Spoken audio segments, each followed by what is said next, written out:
अस्सलाम वालेकुम, welcome to my guide. Friends, इस वीडियो को बताऊंगा कि लिनक्स क्या होता है। लिनक्स जो है एक ऑपरेटिंग सिस्टम है। जैसे विंडोज़ हमारे पास एक ऑपरेटिंग सिस्टम है, उसके ज़रिए जो है हम सिस्टम को ऑपरेट कर सकते हैं, फोल्डर्स वगैरह क्रिएट कर सकते हैं, फाइल्स बना सकते हैं और अपने डॉक्यूमेंट्स वगैरह को सेव करा सकते हैं। तो इसी तरीके से लिनक्स भी जो है एक ऑपरेटिंग सिस्टम है और इसमें भी जो है आप अपनी वर्किंग कर सकते हैं, अपने फोल्डर्स वगैरह को क्रिएट कर सकते हैं और फाइल्स को क्रिएट कर सकते हैं, उसके अंदर डेटा सेव कर सकते हैं, इंटरनेट यूज़ कर सकते हैं और जो काम विंडोज़ में होता है वो सारे काम आप इसमें भी परफॉर्म कर सकते हैं। बस ये थोड़ा सा इसका जो मॉडल है वो चेंज होता है, डिज़ाइन चेंज होता है। आप इसको कह रहे हैं कि थीम इसकी जो है वो चेंज होती है। तो मेरे पास अभी जो मैंने लिनक्स इंस्टॉल किया हुआ है उसके अलग अलग फ्लेवर्स हैं। जैसे विंडोज़ में होता है एक्सपी हो गई, और इसी तरह से विंडोज़ 10 है, 7 है, विस्टा है। तो इसमें भी जो है वो अलग अलग इसके फ्लेवर आते हैं, यानी कि टाइप्स आती हैं, या इसको आप वर्जन भी कह सकते हैं। तो मेरे पास अभी जो मैंने लिनक्स का वर्जन इंस्टॉल किया हुआ है वो कौन सा है, यूबंटू। ठीक है।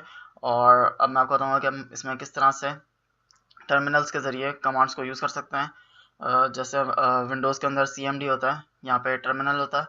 तो हम टर्मिनल को किस तरह यूज़ करेंगे, आप सर्च इंजन में आएं और यहाँ पे आके टाइप करें टर्मिनल। तो आप देख रहे हैं कि यहाँ पे टर्मिनल के नाम से एक सॉफ्टवेयर आ रहा है, और उसको ओपन करेंगे। तो जिस तरह से हमारे पास विंडोज़ में CMD ओपन होता था, हमारे पास यहाँ पे टर्मिनल ओपन हो गया है। और जिस तरह से CMD पे आप कमांड्स को टाइप करते थे, उसके बाद जो है उनको परफॉर्म करते थे, कोई चीज़ कॉपी करनी हो, डिलीट करनी हो, फॉर्मेट करनी हो ड्राइव्स को, या लिस्ट शो करनी हो, तो वही सारे काम हम यहाँ पे भी कर सकते हैं। तो मैंने यहाँ पे एक फ़ाइल बनाई हुई है माई फाइल के नाम से, और उसके अंदर मैंने कुछ इसकी जो कमांड्स हैं वो लिखी हुई हैं। तो चलिए हम स्टार्ट करते हैं। हम सबसे पहली कमांड देखते हैं कि हमारे पास क्या है, ls। और ls का मतलब लिस्ट डायरेक्टरी, मीन्स के जितनी भी यहाँ पे डायरेक्टरीज बनी हुई हैं या इस फोल्डर में जिसमें हम अभी अवेलेबल हैं, मौजूद हैं, वहाँ पे जो जो डायरेक्टरीज या फाइल्स क्रिएट होंगी ये वो सब हमें शो कर देगा। हम ls लिख के इंटर करते हैं। तो आप देख रहे हैं कि यहाँ पे अभी असल में क्योंकि यूज़र जो है वो मैक है और हम डायरेक्ट जो है मैक के अंदर हैं, तो वहाँ पे जो फोल्डर्स बने हैं वो कौन कौन से हैं, डेस्कटॉप का है, डॉक्यूमेंट्स का है, यहाँ पे ये इमेज रखी हुई है, पिक्चर्स हैं, टेम्पलेट का फोल्डर है। ये जितने ब्लू कलर से आ रहे हैं ये क्या हैं, ये सारे फोल्डर्स हैं, मीन्स के डायरेक्टरीज हैं। और जिसमें डॉट लग के कोई भी एक्सटेंशन दी हुई है और उनका कलर भी चेंज है, वो सारी क्या हैं, फाइल्स हैं। ठीक है। तो ls के ज़रिए क्या होता है कि वो आपको डायरेक्टरी की लिस्ट शो कर देता है कि जिस फोल्डर में आप अवेलेबल हैं वहाँ पे कौन कौन सी डायरेक्टरीज क्रिएट हैं और कौन कौन सी फाइल्स वहाँ पे क्रिएट हुई हुई हैं। ठीक है। अच्छा, cd मतलब चेंज डायरेक्टरी, कि अब अगर मुझे जो है किसी डायरेक्टरी के अंदर मूव होना है, जैसे यहाँ पे डेस्कटॉप है, डॉक्यूमेंट्स है और म्यूज़िक है, अब मैं इसमें मूव होना चाह रहा हूँ, तो मैं किस तरह से मूव होऊंगा। मैं यहाँ पे लिखता हूँ cd यानी कि चेंज डायरेक्टरी, और मैंने लिखा म्यूज़िक। अच्छा, इसमें एक चीज़ का ख्याल रखिएगा कि ये कैश सेंसिटिव लैंग्वेज है।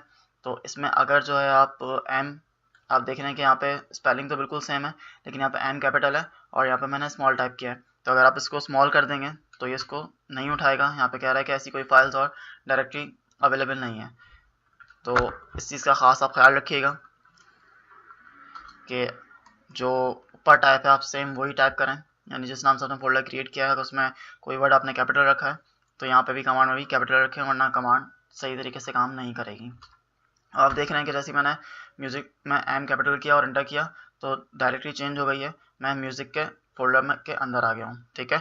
और अगर मैं यहाँ पे चेक करना चाहूँ कि कोई फाइल क्रिएट है या नहीं, तो मैंने ls टाइप किया, एंटर किया, कुछ भी शो नहीं हुआ, इट्स मीन कि अब यहाँ पे म्यूज़िक के अंदर कोई भी फाइल क्रिएट नहीं हुई थी।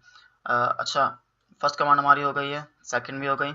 अच्छा, अब अगर मुझे इस फोल्डर से बाहर आना, मुझे वापस डेस्कटॉप में आना है, यानी कि जो पीछे कमांड्स दिखा रहा, लिस्ट दिखा रहा था डायरेक्टरी की, उसमें से अगर मैं डेस्कटॉप सेलेक्ट करना चाह रहा हूँ, डेस्कटॉप के अंदर जाना चाह रहा हूँ, तो वो मैं किस तरह करूँगा।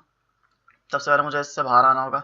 तो इससे बाहर आने के लिए आप CD space double dot press करेंगे और जैसे इंटर करेंगे तो आप देख रहे हैं कि अब मैं म्यूज़िक से बाहर आ गया हूँ और मैं ls लिख के टाइप करता हूँ।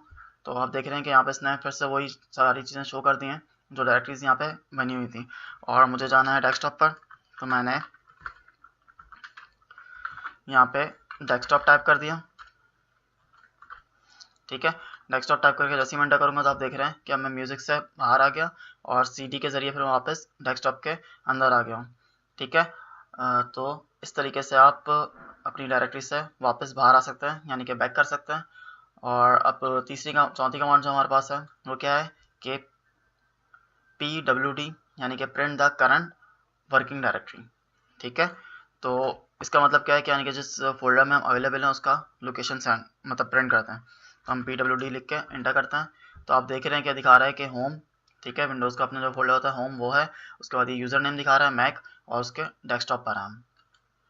ठीक है, तो इसने हमें ये इसकी लोकेशन बता दी है कि इस लोकेशन पर है। फॉर एग्जांपल कि अगर मैं अभी डेस्कटॉप से बाहर आता हूँ और इसके बाद मैं वापस म्यूज़िक के अंदर जा रहा हूँ, ठीक है, यानी कि म्यूज़िक के फोल्डर के अंदर मूव हो रहा हूँ। अब मैं म्यूज़िक के फोल्डर के अंदर मूव हो गया हूँ। अब मैं यहाँ पे pwd लिखूँगा तो अब ये दिखाएगा कि हम मैक के म्यूज़िक के फोल्डर के अंदर, यहाँ मीन्स कि यहाँ पे जो फोल्डर्स क्रिएट हुए हैं उसके अंदर पहले मैं डेस्कटॉप में था, फिर मैं उससे बाहर आ गया और मैं म्यूज़िक के फोल्डर के अंदर हूँ। तो फ्रेंड्स ये कुछ बेसिक कमांड्स थी टर्मिनल्स की जो मैंने आपको सिखाई हैं। ये ईजी हैं बहुत और बेसिक हैं जो नॉर्मली यूज़ होती हैं। तो फ्रेंड्स अगर आपको मेरी वीडियो अच्छी लगी हो तो मेरे चैनल मैक गाइड को सब्सक्राइब कीजिए, वीडियो को लाइक कीजिए, और अगर टर्म इसकी लिनक्स की कोई और कमांड्स हैं ऐसी जो आप सीखना चाहते हैं तो कमेंट्स में शो कीजिए ताकि नेक्स्ट वीडियो के ज़रिए मैं आपको गाइड कर सकूं।